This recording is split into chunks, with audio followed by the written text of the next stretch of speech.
The chandelier above the Grandview Pavilion glittered like 1,000 tiny accusations the night my sister announced her engagement. 200 guests swirled in expensive perfume and forced laughter.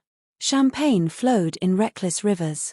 My sister, Lauren, kept flashing her new diamond, 2 carats of borrowed sparkle. She called the moment my life finally began. She'd already told the proposal story 17 times, each version more cinematic than the last. Our parents hung on every word, beaming as if Lauren had personally invented romance. I stood near the dessert table, half hidden behind a tower of macarons, sipping a very respectable Cabernet. I smiled when prompted, murmured congratulations on cue, and otherwise disappeared into the background, the role I'd perfected over the last decade. Then Aunt Vivian swept in. Late as always, designer coat still dusted with airport chill, she apologized to the room with the easy charisma of someone who has never truly been sorry. Vivian wasn't just my mother's older sister, she was the black sheep turned tech legend who'd cashed out 3 startups before most people my age finished grad school. More importantly, she was the only relative who'd never stopped texting me memes, asking about my work, or remembering my birthday without a group reminder. She hugged Lauren first, warm but brief, then our parents, then finally reached me. "Clara," she said, voice softening, "look at you. Still breaking hearts and curing diseases, I presume?" She pulled me into a fierce embrace. "How's that ridiculous view from the Ridge House treating you? I swear the sunrise there could sell religion." The room didn't just quiet. It froze. Lauren's champagne hand hovered midair like a stalled time-lapse. Dad's smile cracked at the edges. Mom's glass trembled, a single drop sliding down the stem. "Ridge House," Dad repeated, voice thin. "What Ridge House?" Vivian accepted a fresh flute from a passing tray, utterly unfazed.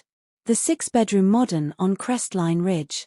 Clara closed on it in 2017. I stayed there last spring. Those floor-to-ceiling windows are criminal." "You really haven't seen it?" Lauren laughed once, sharp, brittle. "Clara lives in that tiny walk-up near the hospital. She's still renting." "I rented for 3 years while I finished my postdoc," I said calmly, setting my own glass down. "Then I bought the Crestline property. Cash down payment. Mortgage gone in 19 months. Mom's knuckles went white around her stem. Cash down payment. Clara, that house was, what, almost 2 million? 1.9, actually, I answered. Current estimate is 2.7. Mountain View does wonders for appreciation." The number landed like a slap. Dad blinked rapidly. Where did you even get that kind of money?" I shrugged one shoulder. The signing bonus from Virion Therapeutics helped. They offered $210K to poach me from the university. I threw every cent at principal. Then kept throwing. "Signing bonus?" Lauren's voice cracked. "You got $200,000 just to start a job. It's fairly standard for lead scientists at that level," I said. "My current total comp is $410K. Base $295, bonuses, and vested equity." A champagne flute hit the floor somewhere behind us. No one moved to clean it up. Vivian smiled faintly. "She's underselling it. Clara's sitting on roughly $480K in unvested options, plus royalties from 6 patents in targeted immunotherapy. Another $110K a year, give or take." Lauren's ring suddenly looked very small against her white-knuckled fist. Dad's mouth opened, closed, opened again. "You're telling me you're a multimillionaire?" "Net worth's closer to 3.8, Vivian supplied helpfully. "Real estate, retirement, brokerage, conservative estimate." Mom swayed. Dad caught her elbow. Then Vivian dropped the second bomb, casual as weather talk. "Speaking of real estate, have you decided on the waterfront cabin yet, Clara? That 7-acre parcel on Mirror Lake would be a monster Airbnb." "Waterfront cabin?" Mom whispered. "Investment property," I explained. "I already own 5 rentals. Mostly mid-century homes downtown. They cash flow about $9,200 a month after everything." Dad did the math in his head. His eyes widened. Lauren finally spoke, voice shaking. "Why didn't you ever say anything?" "I did," I said quietly. Many times. You changed the subject. Or asked if I was still doing science stuff. Or reminded everyone that Lauren had just gotten promoted, met someone new. Vivian nodded. November 2017. Clara emailed the family group chat about closing on the house.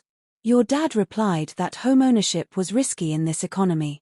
Your mom asked if she needed help with furniture. That was it. Silence stretched, heavy and accusing. Lauren's eyes glistened. You couldn't let me have one night. I looked at her, really looked, and felt only a strange, tired calm. I didn't come here to ruin anything, I said. I came because I was invited. But apparently knowing who I actually am is more dramatic than your engagement. Mom reached for me. Clara, please. I stepped back. Enjoy the party. Lauren deserves her moment. I walked out. Heels steady. Heart surprisingly even. Vivian caught me at the valet stand. You good? She asked. I think I'm finally free, I answered. She hugged me again. They'll call. They'll apologize. They'll want tours of the house and selfies with the famous scientist's daughter.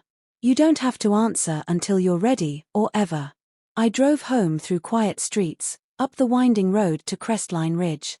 Inside, the house smelled like cedar and coffee. Moonlight poured across the open living room, painting silver streaks on the oak floors.